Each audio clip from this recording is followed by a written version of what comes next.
Il y a en France 3 échographies recommandées pour le suivi de la grossesse. La première se fait vers la fin du 3e mois.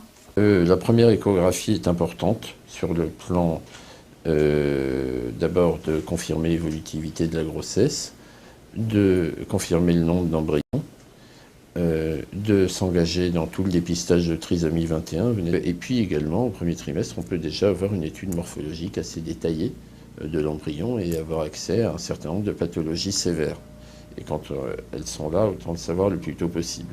Pour les parents, c'est un petit peu le premier contact, la première vision d'un bébé, alors que jusque-là, les mamans savaient qu'elles étaient enceintes, mais ça restait très virtuel. La deuxième échographie, dite morphologique, a lieu à 4 mois et demi de grossesse. C'est une échographie très détaillée, avec le placenta, le liquide amniotique, le cordon, la croissance du bébé, et puis son anatomie. On aperçoit un petit bébé ici avec sa tête, le bout du nez, la lèvre supérieure, la lèvre inférieure, le menton.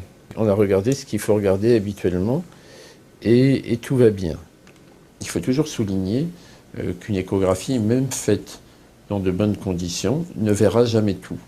La dernière échographie a lieu vers 7 mois et demi.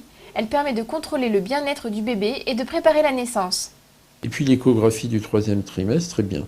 Là, on va s'intéresser à la position du bébé, peut-être en bas ou en siège. On va toujours s'intéresser à sa croissance, à la position du placenta. Et puis on va refaire une étude morphologique complète de ce bébé.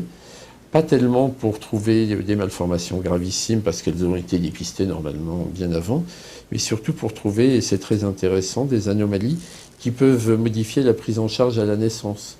Si les échographies sont parfois des examens un peu angoissants, elles sont aussi un merveilleux moment pour découvrir le futur bébé et se préparer à l'accueillir.